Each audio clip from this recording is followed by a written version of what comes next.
Well, good morning, folks, and welcome back to the farm. Today is a very special day. In fact, it's a national holiday here in Canada.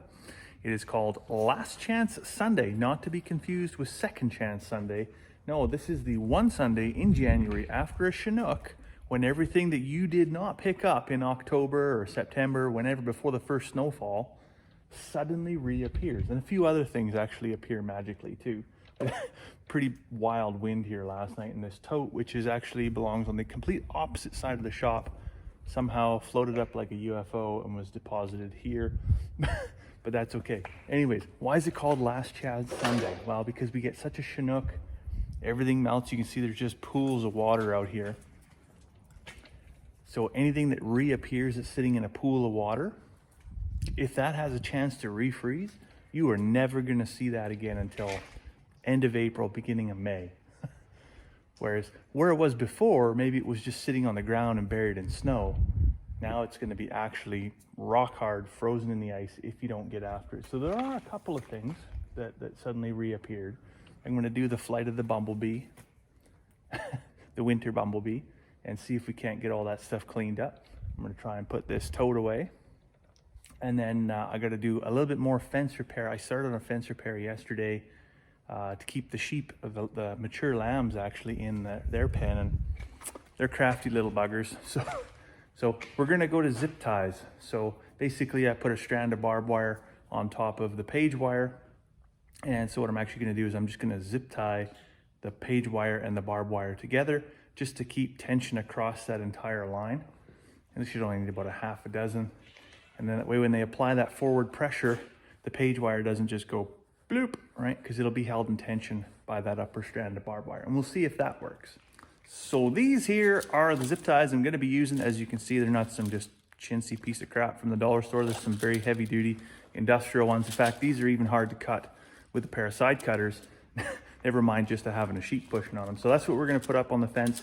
Before I go do that, I just wanted to provide a bit of a reminder what's happening at the end of this week. Well, in fact, yesterday evening, we were scheduled to do a live episode with our friends over at Bloom Family Farm. But because we got locked down here at the farm with the old COVID, that put a wrench in things. And you know what? We're doing okay. We're doing okay. Carm's still a little bit sick, but largely we're doing okay. We'll be out of isolation on Tuesday, which is really good news. And so this Friday coming up, January 28th, 8 p.m. Mountain Standard Time, we are going to sit down and do that live. And so we're going to be discussing the consumer impact to livestock, the environment, and the economy. A very, very heavy hitting subject and very important. If you've seen our previous live, you'll know that it's kind of a no nonsense. Like, we don't pull any punches or hold any, it's going to be straight up. This is the truth. These are the facts. And do with the information whatever you will, kind of thing. So it's gonna be very exciting to be sitting down and having that conversation. So put it in your calendars and make sure you tune in this Friday, 8 p.m. on either our channel or Bloom's channel. We'll be live streaming off both from right here in the shop. Very exciting to see the chickens out with that 3-4 week really, really cold spell and all that deep snow. These poor ladies never even got out of the chicken house, even when it warmed up, because there was so much snow. Sunday's also the day that we fill up all our molasses lick tanks out of this big bulk tank. I think we had about 700 and something, 750 liters-ish, thereabouts, at the beginning, like at the end of fall, beginning of winter. And we're down to about 420 right now. Oh. Pay attention, Stan. Watch what you're doing. I'm so used to actually of this being through the cold spell, this stuff coming out literally like molasses, that I thought that was going to take a bit longer. Oh well. The dogs will come lick that up maybe.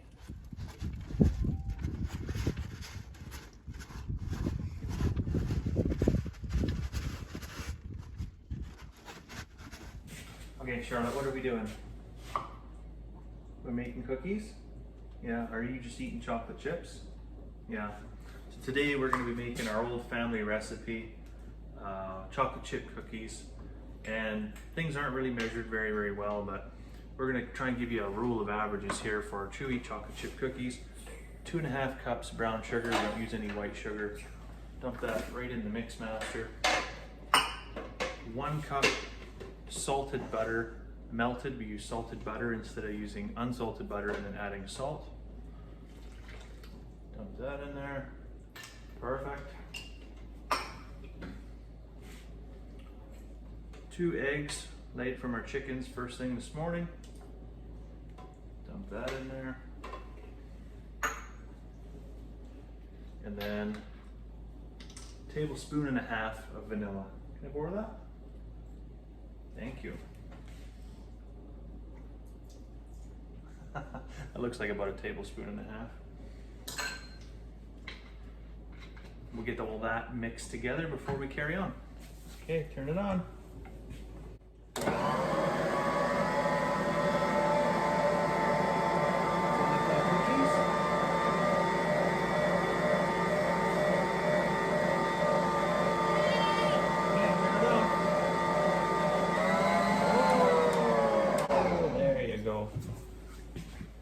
Perfect. Next thing we're gonna do is sift in 2.5 cups of all-purpose flour and 1 tablespoon of baking soda. The sifting just helps make sure there's no pockets, doughy pockets or lumps or inconsistency in the texture of your cookies.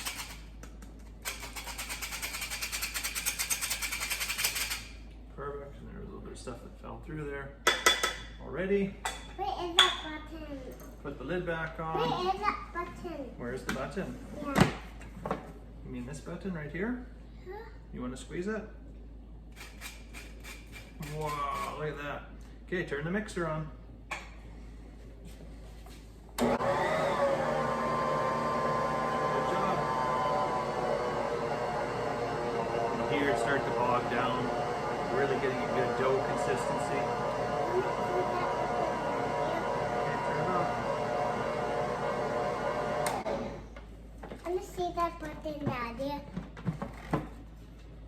You want to see this? Yeah. There you go.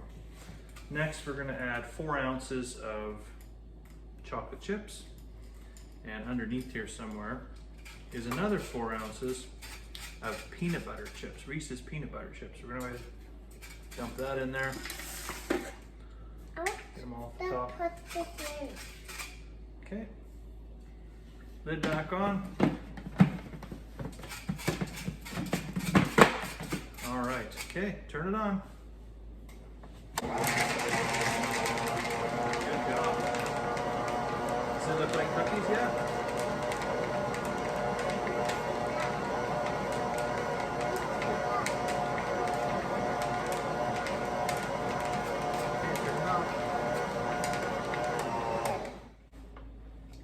So now it's already blended up. It's perfectly good cookie dough. We're gonna disconnect that, put it in the fridge for 30 minutes to chill, and then we'll go ahead, while we're doing that 30 minutes, we'll wait for our oven to preheat. Be a good time for a cup of tea, and then we'll carry on. So our cookie dough has chilled, and we're just gonna use an ice cream scooper. Go in there, get a scoop. Here you go. Put it on the cake pan. Put it down here. That's kind of hard to use, isn't it? There you go. I'm going to go by myself. You want to scoop by yourself? Yeah? Yep.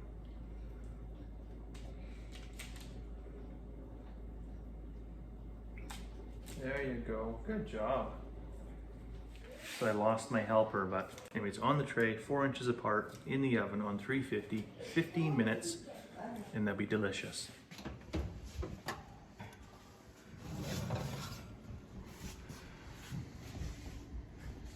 It's now nighttime, and I've got about 100 eggs I gotta wash, and then after that, I'll be going for a cup of tea and some of them cookies.